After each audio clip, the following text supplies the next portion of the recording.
Hello everyone, how are you? I hope you all will be very fine. Dear students, today we are going to learn 7th standard social science history lesson number 2. So let's open the lesson number 2. Dear students, in lesson number 2 we had studied up to the page number 14. Okay, so now let's begin with this point. The Palas. Okay, the Palas established their kingdom in Bengal in about 8th century CE and it lasted for about 4 centuries. Well, पालास जो थे उन्होंने बंगाल में 88th century के समय में अपना kingdom वहाँ पर इस्टेबल किया था, as well as they just ruled out over there for the 4 centuries, और 4 शताब्दियों तक लगातार वो वहाँ पर रूल आउट करते रहे. The dynasty was founded by the king Gopala and his capital was at the Pataliputra in modern day Bihar. आप इस बात को याद रखेंगे, पालास को किसने फाउंड किया था? किंग गोपाला. किंग गोपाला ने पालास डायनेस्टी को की शुरुआत की थी. And the capital of the Palas was Pataliputra which is rightly known as Bihar. The dynasty had 17 Kings.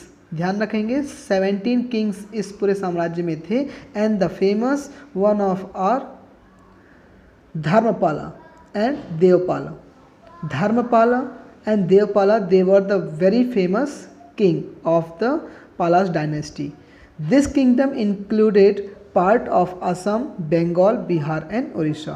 ठीक है, इसमें कौन कौन से पालास में कौन कौन से एरियाज थे? ध्यान रखेंगे, असम का एरिया था, बंगाल का एरिया, बिहार एंड उड़ीसा. ये चारों एरिया किसके अंतर्गत आते थे? आपके पालास के अंतर्गत. ठीक है, पालास डायनेस्टी में. Okay, so as did you notice over here, Dharmapala and Devpala, they were the very good kings. Okay, और उन्होंने अपना जो राज्य विस्तार कहाँ तक कर लिया था? They had spread their kingdom up to Assam, Bengal, Bihar and Orissa. They were good administrator and warriors. Well, उनका एडमिनिस्ट्रेशन बहुत अच्छा था, उनका प्रशासन बहुत अच्छा था और बहुत अच्छे योद्धा थे. During their times, development took place in the field of literature and learning. Well, जिस समय वो लोग शासन कर रहे थे तो उस समय लिटरेचर मतलब साहित्य और लर्निंग मतलब सीखने की प्रक्रिया बहुत ही अच्छी पोजीशन में थी. ठीक है. Vikramshila university was established by king Dharmapala which become the famous centre of learning. ध्यान रखेंगे, विक्रमशिला धर्मपाला के द्वारा इस्टेबल किया गया एक यूनिवर्सिटी था जो कि बहुत ही फेमस पॉइंट था लर्निंग का. It attracted students even from other part of the world. This university had a large and extensive library. Bengali literature also grew under their patronage. Well, you know the university was really very famous. The outside of from the world number of students came studied over there, and in the university had a very large and extended बहुत ही बड़ी विशालकाय library थी और वहीं पर बंगाल का भी literature बहुत ही आगे बढ़ा था. Okay, well look at this side. This is the ruins of Vikramshila university. Vikramshila university जो इस्टेबल किया गया था उसकी एक पिक्चर है. Well, so did you notice over here? Let's go to the next page. Palas also revived Buddhism and built a number of monasteries. At the same time, they were tolerant towards Hinduism. Okay. पालास ने Buddhism को बहुत ज़्यादा support किया और बहुत सारे मोनेस्टरीज बनाए उन लोगों ने. ठीक है, और उसी समय ठीक है they were tolerant towards Hinduism, और हिंदुइज्म के और वो लोग टॉलरेंट भी थे. The power of the Palas received a blow in the middle of the 12th century at the hand of Vijay Sena, the founder of the Sena dynasty. ठीक है. ओके, पालास जो डायनेस्टी थी उसे सबसे ज़्यादा ब्लो लगा था 12th सेंचुरी के मिड में. ठीक है, जिस समय विजय सेना के द्वारा, ठीक है, जिसको विजय सेना के द्वारा जो फाउंडर थे जो फाउंडर था विजय सेना डायनेस्टी का. ठीक है, लक्ष्मण सेना अनदर रूलर ऑफ सेना dynasty was defeated by the Turkish invader named Bakhtiyar Khalji. Well, ठीक है, और यहाँ पर जो था जो लक्ष्मण सेना जो कि दूसरा सेना डायनेस्टी का जो रूलर था, उसे किसने हराया था? तुर्किस के एक योद्धा ने, ठीक है, तुर्किस के एक पर्सन ने जिसका नाम था बख्तियार खिलजी। अंडरस्टैंड? इस तरीके से पलाश डायनेस्टी अपने 400 सालों तक बहुत अच्छे तरीके से रोल आउट की। ठीक है, याद रखेंगे 8th सेंचुरी में इसे स्टेबल किया गया। Okay, Palash dynasty was stabled in the 8th century. 4 centuries they ruled out over there, and King Gopala was the founder. Okay, Patliputra was the capital of the Palash dynasty. Assam, Bengal, Bihar and Orissa, they were the regions. Okay, well, and Vikramshila University was also established by the King Dharmapala in Palash dynasty. Understand? Well, ये था flashback के साथ में। चलिए अब आगे पढ़ते हैं।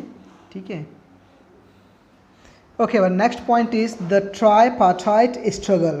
The tripartite struggle, Gurzara, Pratihara, Rashtrakutas and Palas.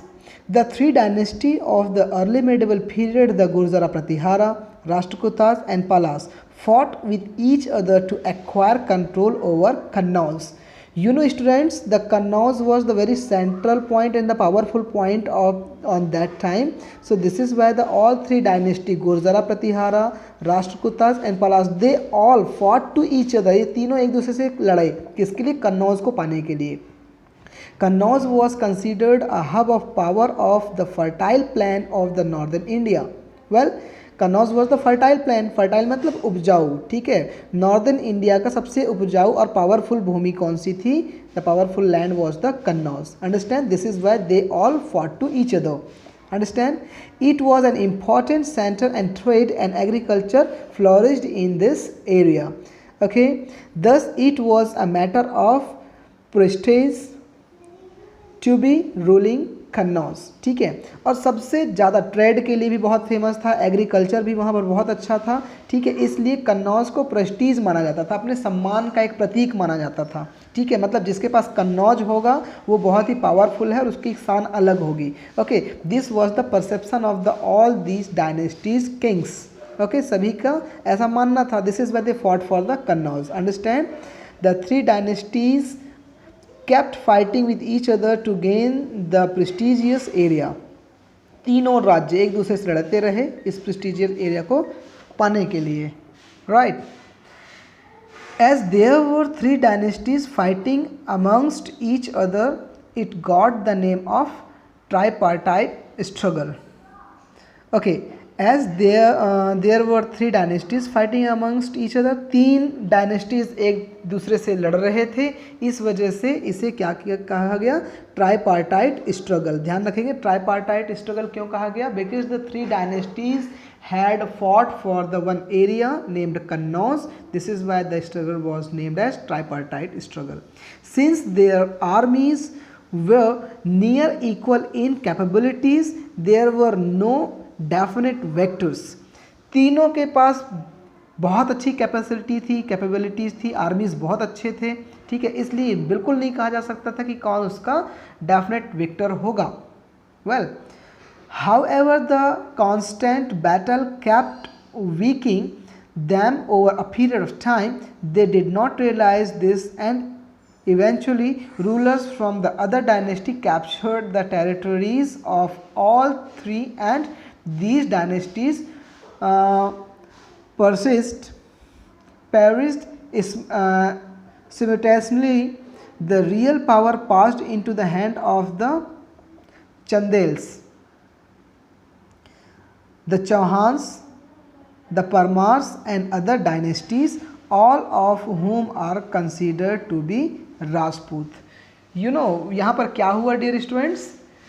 The Gurzara, Pratihara, Rashtrakutas and Palas, they continuously fought for the Kannauj और सभी के पास बराबर ताकत थी। They all were the very capable, and वहाँ पर एक हम डेफिनेट विक्टर्स नहीं डिसाइड कर पा रहे थे।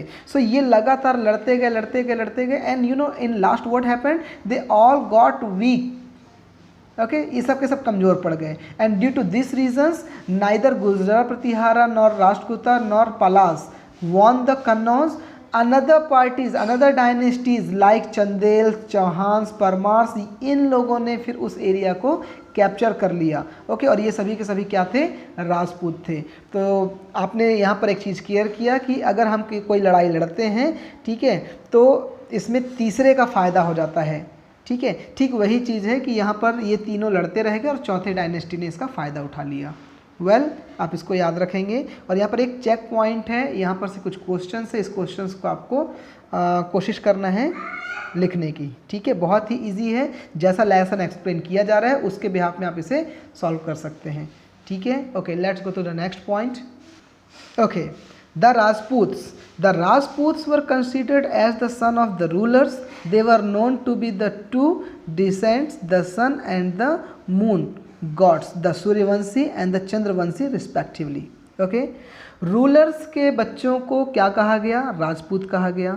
ठीक है, और इन्हें दो भागों में बांट दिया गया, the sun and the moon gods. इन्हें सूर्यवंशी एंड चंद्रवंशी, एक दो भागों में इन्होंने अपने आप को सेपरेट किया।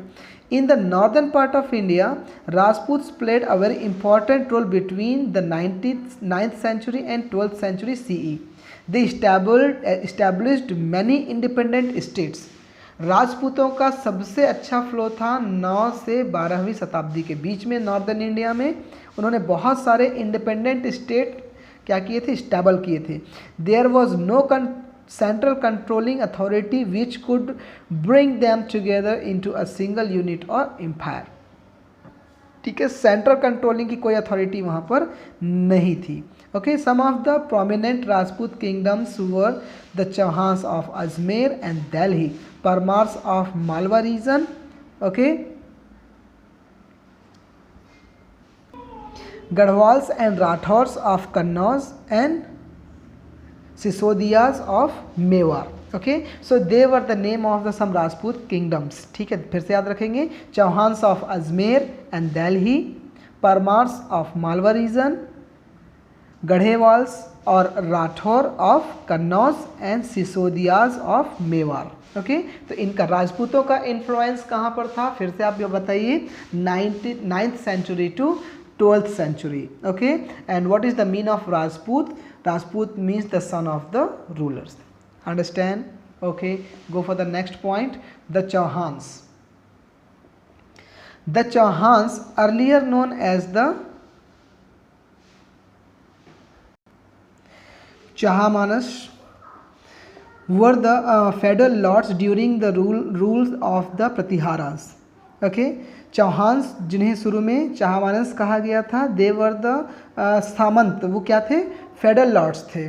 ठीक है, federal lords during the rules of the Pratiharas, Pratihara के समय में वो सामंत हुआ करते थे।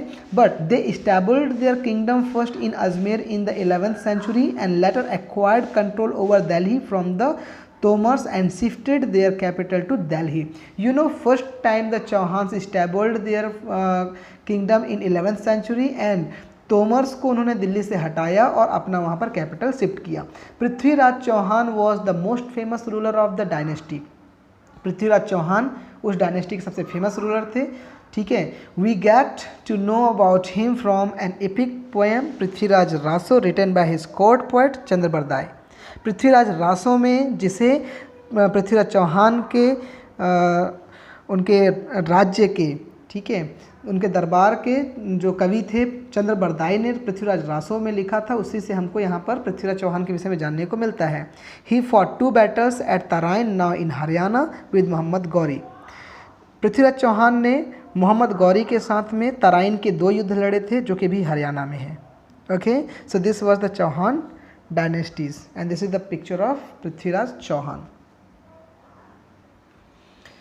The Battle of Tarain. Look at this is the picture of Muhammad Gauri and before that we saw the picture of Prithviraj Chauhan. Prithviraj Chauhan और मोहम्मद गौरी के बीच में तराइन का युद्ध हुआ था, जिसे हम बोलते हैं the battle of Tarain. The first battle at Tarain took place in 1191। Prithviraj united some Rajput kings to face Mohammad Ghori. Mohammad Ghori यहाँ पर मोहम्मद गौरी को फेस करने के लिए पृथ्वीराज चौहान ने कुछ राजपूतों को एक किया हुआ था और पहला युद्ध लड़ा गया था 1191। Unfortunately, Jayachand, the ruler of the Kannauj, did not join this confederation in the battle. Okay, और बदकिस्मती से जो जयचंद था, ठीक है, उसने जो कन्नौज का राजा था, उसने उसने पृथ्वीराज चौहान का साथ नहीं दिया और उसने उस कन्फेडरेशन में अपने आप को शामिल नहीं किया। Okay, and turn the page. Okay, on that battle Jaichand could not participate on that battle। Okay, उस लड़ाई में उसने जयचंद ने साथ नहीं दिया। And the Ghori was wounded and defeated which caused his army to flee. और वहाँ पर पहले ही युद्ध में गौरी घायल हो गया, ठीक है, और जिसकी वजह से उसकी आर्मी वहाँ पर से हार गई और वहाँ से भाग खड़ी हुई। The second battle of Tarain was fought in 1192, ठीक है, 1192, ठीक है, 1192 में दूसरा लड़ाई लड़ा गया था तराइन का, ठीक है। Mohammad Ghori attacked the kingdom of Prithviraj Chauhan again with the motive of revenge and the establish control over India.